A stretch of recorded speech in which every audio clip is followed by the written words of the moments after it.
Welcome back. Are you feeling overwhelmed with the holidays? Maybe you're having guests over for a party or ones that'll be staying from out of town. We've asked Miranda Mo Smith from Organizing with Mo to come on the show and kind of help. Now, she is a professional organizer, and I always get stressed out because I want everything perfect. Is that kind of our problem? Yeah. Well, you have to you got to remember, like, done is the new perfect. You don't want to stress about being perfect. You just want to have a good time, and your guests want to have a good time. So that's really all it is. Be present. That's my big thing for this year. Okay, so let's talk about if you're having people over to your house for a party. Let's talk about some of the key things. I'm going to put up a full screen so you'll be able to see here. You talk about planning those meals in advance. Yes, yes. You definitely want to make sure that you plan it far enough in advance that you have time to figure out what ingredients you need, check the expiration dates. You want to make sure that all of your food is not expired. Right. Make a list of the items that you don't have, and then go to the store and get it ahead of time. That way, when it's time to cook, you have everything you need. I know that sounds simple, but I think a lot of times we get so caught up that we think, I'll run pick it up on the way home or anything, but do it in advance. Now, you also suggested look for apps that can help. Yes, there are some great shopping list apps that you can you can scan barcodes, you can quickly take pictures of it, and it automatically adds it to the list, so you don't have to sit there and try to write it down or remember what you need. All right, next thing up you've got is kind of clear the clutter. Yes, yes. So when your guests come over, a lot of times they have coats, hats, jackets, stuff like that. So you want to make sure you have a space for all of those items. So you want to clear a closet or a bedroom closet.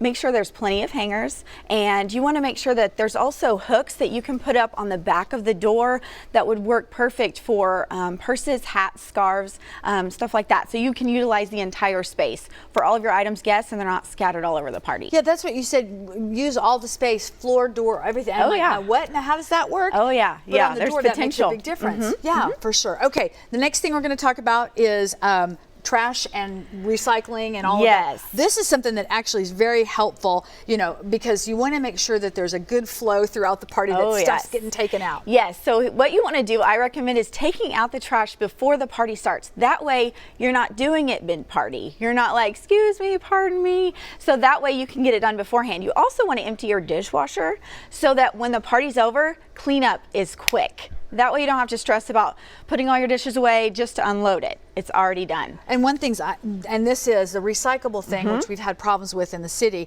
but it's important to go ahead and make signage. Yes, have an extra or a separate tub specifically for recyclable items, and make sure that it's labeled well so your guests know exactly what you want to put in there. All right, now those are for party guests that are going to leave. For those who are going to stay, let's take a look at some of those suggestions that you make, which some of this seems again like common sense, but I have to say I didn't think about that because you want to have a really cute decorative room, but you pile it with pillows and there's clutter in the closets. Yes. So the first step is clear the clutter from the guest bedroom. Clear off all the extra pillows, clear off the surfaces, so it gives your guests room for their items. If you clear some drawer space, they can actually empty their suitcases and put it out of the way so they're not tripping over their suitcases as well. Right. And you want to make it kind of cozy and comfortable. You want to make it a place that they feel like is their home. Yeah. I love the idea of maybe putting up some of these little trinkets that just, you get rid of the junk, but put out some things that make them feel they're welcomed. Yes, yes, for sure.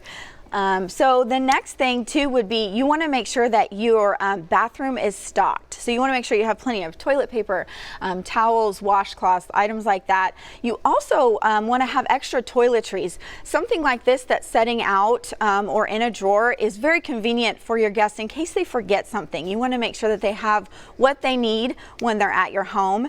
And an empty bath caddy is great because it allows them to keep all of their stuff in one area, and they can take it from room to room and not have to worry about, oh no, I left my shampoo in the other room. Very good. And then the last thing you suggest? Yes, the last thing is, like you said, cozy up the room. So go ahead and add some nice lighting, a lamp, a night light. That area or space at night might be unfamiliar to them, so it helps them be able to see.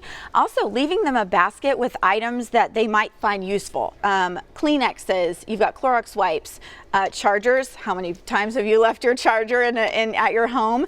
And then also some snacks, bottled of water, and last but not least, the Wi-Fi password. I love that. You know, you don't want, you want your guests to not have to use their data while they're at your home. Great information. Now we're going to post a link to Mo's website so that you can get more details. And if you're interested, I mean, she's got great pictures, great ideas on there. And we look forward to seeing you again down the road. Thank you so much. Thank you for having me. Appreciate it, Miranda.